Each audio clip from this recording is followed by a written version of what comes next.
Bonjour tout le monde, aujourd'hui nous sommes le jeudi 17 juin et je vais vous faire enfin une vidéo parce que depuis dimanche j'essaie de faire des vidéos et on m'entend pas, le son n'est pas assez fort, donc là je vais essayer de parler bien et de parler comme il faut et fort.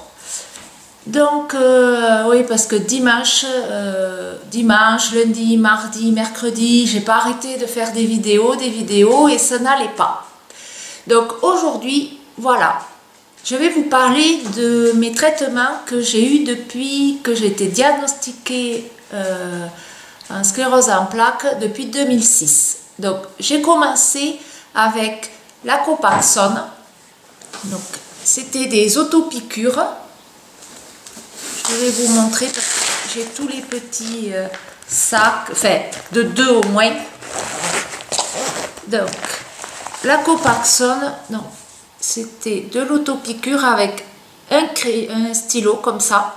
Donc vous enfilez là la seringue et hop, vous piquez donc au bras, aux fesses, aux endroits les plus charnus, au bas du ventre. Voilà pour la Copaxone. Donc là, je l'ai eu pendant 2 ans jusqu'en 2008. Bon, après, les effets secondaires de la Copaxone n'étaient pas trop, il n'y en avait pas trop, à part au point des piqûres que c'était un peu douloureux, mais voilà, c'est tout.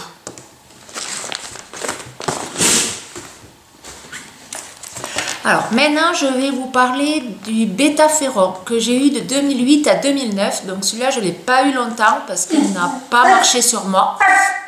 Alors 2 minutes, ma chaîne veut sortir.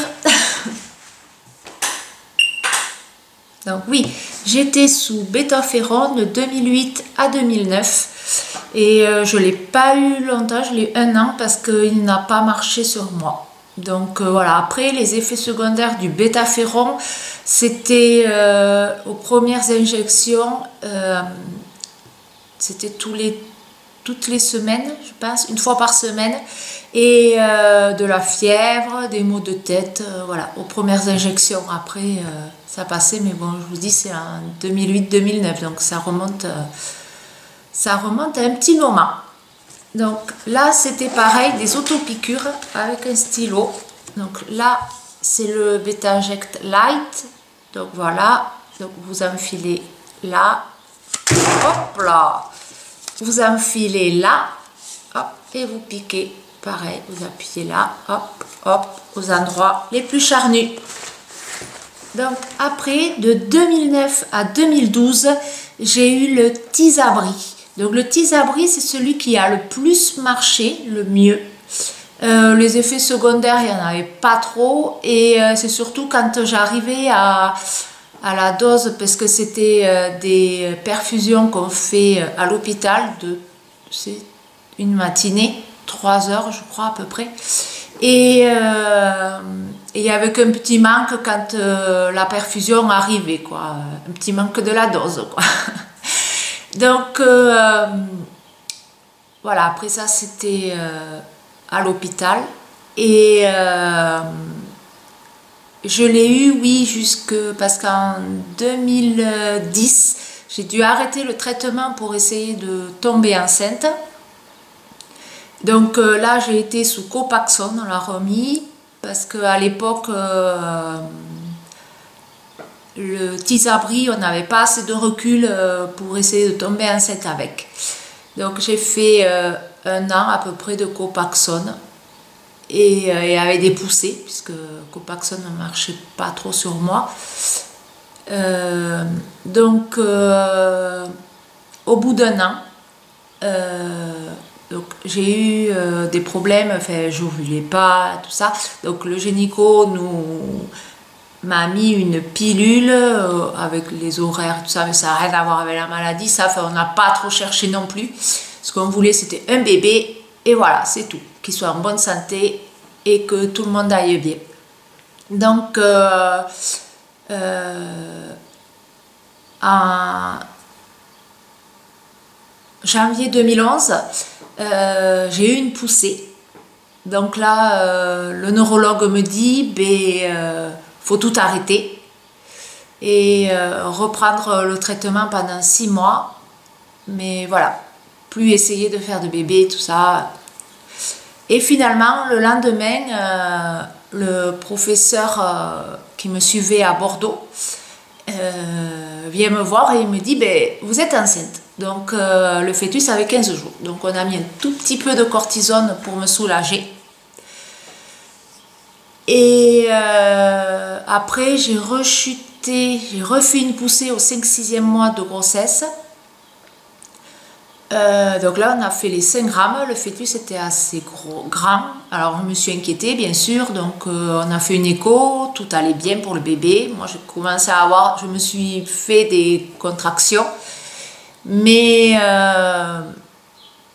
tout allait bien, mon gynéco à Marmande m'avait appelé et m'avait dit ne vous inquiétez pas, on met de la cortisone aux prématurés pour leurs poumons et tout ça pour que ça se développe mieux, pour les aider à respirer. Donc ne vous inquiétez pas, tout ira bien. Et puis en septembre 2011, le petit est né, le petit garçon est né. Et 15 jours après l'accouchement, j'ai fait une poussée. Donc là après on a repris le Tysabri, sauf que en 2012, on s'est aperçu que le Tysabri ne marchait plus et que j'étais passée en CEP évolutive. Donc en 2012, on a mis en place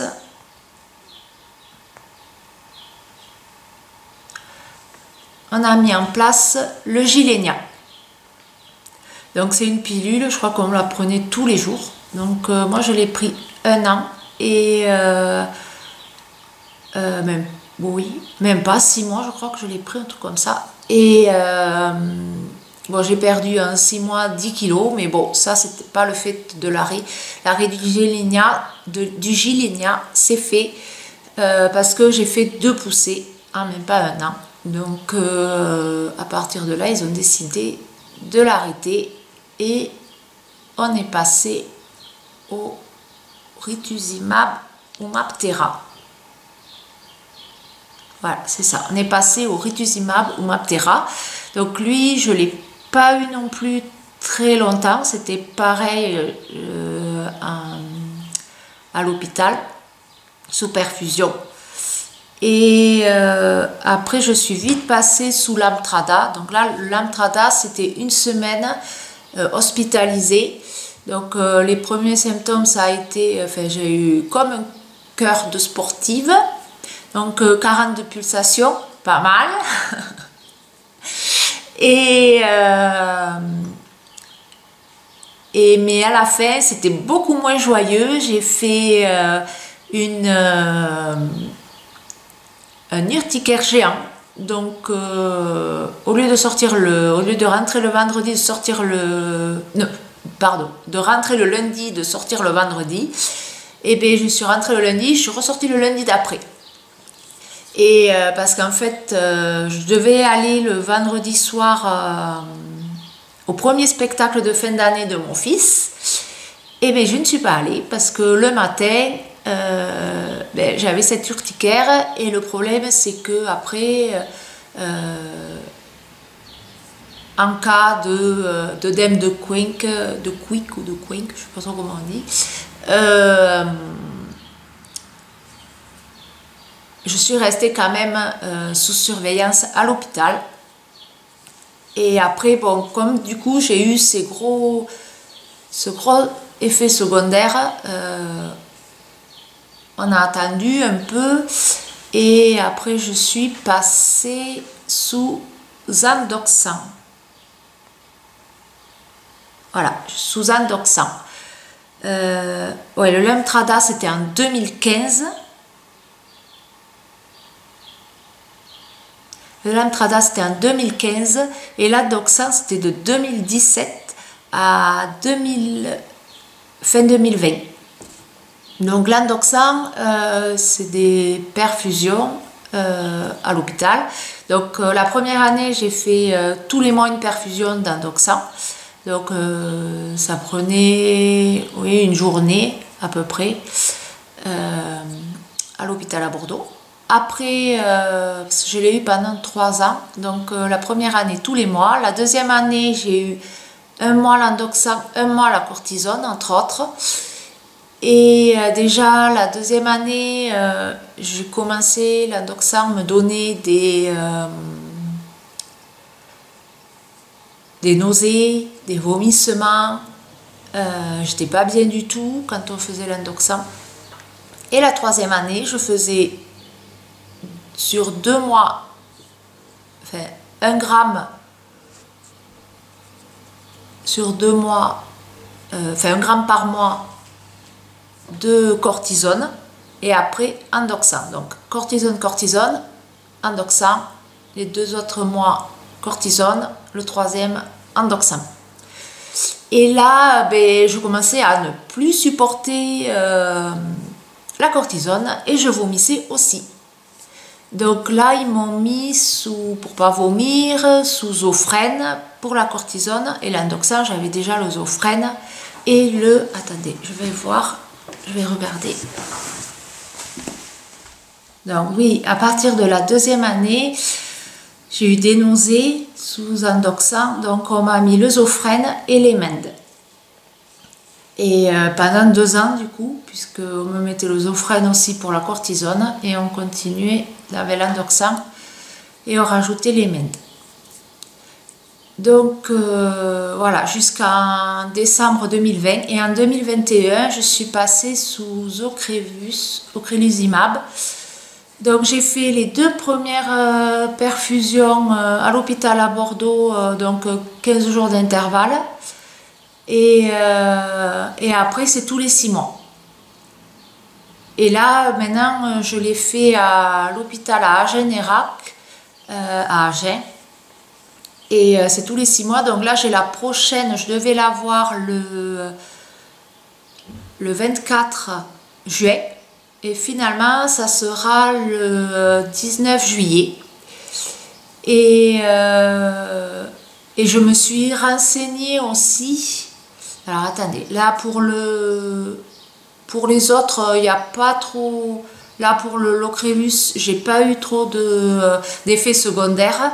Juste que, enfin ça c'est pour tous les traitements avec la maladie. Il faut éviter de se mettre au soleil, ou de se mettre au soleil et se protéger avec une crème. Et parce que dimanche, j'étais dehors, j'ai passé l'après-midi dehors, et même avec une crème, pourtant je me mettais à l'ombre, et j'avais les épaules rouges, des petits boutons qui se mettaient partout, donc au bras, surtout au bras, ouais, les boutons. Donc voilà, il faut essayer de rester au frais et de ne pas vouloir bronzer maintenant. Il faut rester un peu raisonnable. Et je voulais vous parler aussi du vaccin, parce que on n'en a pas trop parlé, du Covid-19. Donc pour le vaccin du Covid-19, j'ai appelé mon neurologue à Agen, et il m'a dit d'attendre de faire la perfusion de l'Ocrevus le 19 juillet et après de faire le vaccin entre les 2 perfusions, donc entre juillet et janvier. Donc je passe vers septembre, octobre, je ferai mon premier vaccin contre le Covid-19. Et après, je ne sais pas si j'aurai 2, 3 doses, je n'en sais rien, je verrai sur le moment.